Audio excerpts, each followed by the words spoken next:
नमस्कार दोस्तों। आज मैं कुमुदनी पिशाचनी की साधना दे रहा हूँ। ये एक तामसिक साधना होती है। इस साधना को मुख्य तौर पर भूतकाल की पूर्ण जानकारी ये साधक को देती है। सामग्री ट्रांसफ़र, गड़ा धन तथा खजाने की जानकारी साधक को देती है। शत्रु दमन का कार्य करती है, सुरक्षा प्रदान करती है। इत्यादि कारणों से इस पिशाचनी की साधना की जाती है। ये एक बहुत ही शक्तिशाली पिशाचनी होती है जो लगभग हमारे सारे सांसारिक कार्यों को करने में सक्षम होती है। ये 3 दिन की साधना होती है।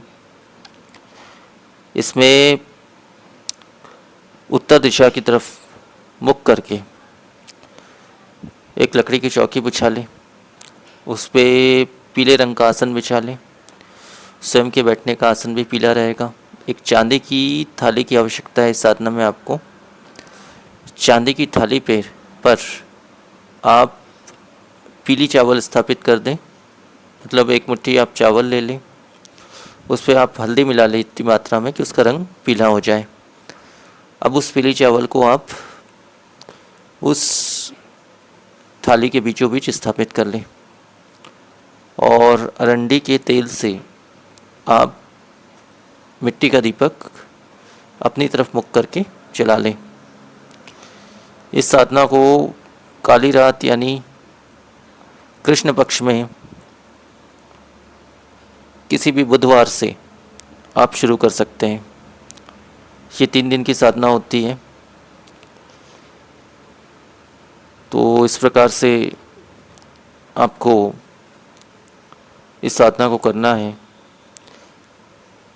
इसमें उक्त मंत्र का 12 माला आपको प्रतिदिन पाठ करना है।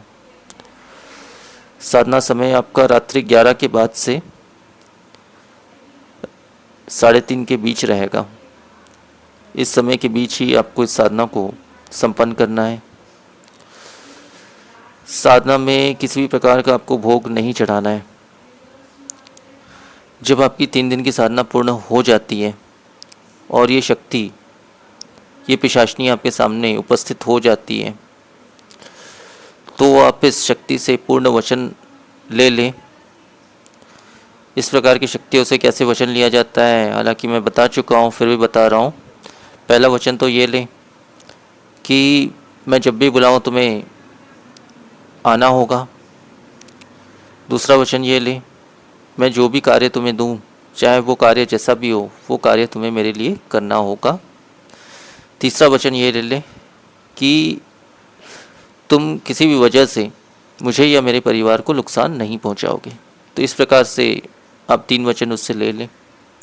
इसके पश्चात आपकी साधना पूर्ण संपन्न हो जाती है। इस साधना में विशेष ध्यान ये रखें कि साधना के दौरान, साधना से पहले आपको सुरक्षा बंधन, शरीर बंधन और सुरक्षा घेरा आपको ज़रूर करना है। इसके बिना इस साधना को बिल्कुल भी ना करें, क्योंकि साधना पूर्ण होने से पहले ये शक्ति हमें कहीं ना कहीं नुकसान पहुंचा सकती है और पहुंचाती भी है। इसलिए सुरक्षा घेरा और शरीर बंधन करने के पश्चात ही इस साधना को करें।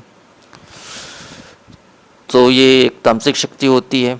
सिद्ध होने के पश्चात जो है, ये हम जैसे इससे वचन लेते हैं तो ये हमारे सामने अधिकांश मांस इत्यादि मांगती है हमसे। तो ऐसे वचन को ही आप उससे दीजिए। एक वचन तो उससे देना ही पड़ता है, तो आप मांस मदिरा का वचन उससे दे दीजिए कि मैं तुमको अपने कार्य के पश्चात मांस मदिरा का भोग चढ़ाया करूँगा। तो इस प्रकार से आप उसे वचनबद्ध कर लीजिए, वचन दे दीजिए उसको और उससे 3 वचन ले लीजिए। उसके पश्चात आपकी साधना पूर्ण संपन्न हो जाती है, सिद्ध हो जाती है। उसके पश्चात आप किसी भी प्रकार का कार्य उससे करवा सकते हैं। और साधना पूर्ण होने के पश्चात उस चांदी की थाली को और उस दीपक को और उस चावल को आपको बहते हुए जल में विसर्जित कर देना है। तो अब मैं वो विशेष मंत्र इसका बता देता हूँ। ओम चेतसा चंद चकोरी मीर आई कुमुदनी गौरा पार्वती महादेव की दुहाई। मंत्र एक बार फिर से बोल रहा हूँ। ओम चेतसा चंद चकोरी मीर आई कुमुदनी गौरा पार्वती महादेव की दुहाई। तो मंत्र बस इतना ही है और इस साधना का इतना ही विधान है। तो आज की वीडियो में इतना ही। नमस्कार।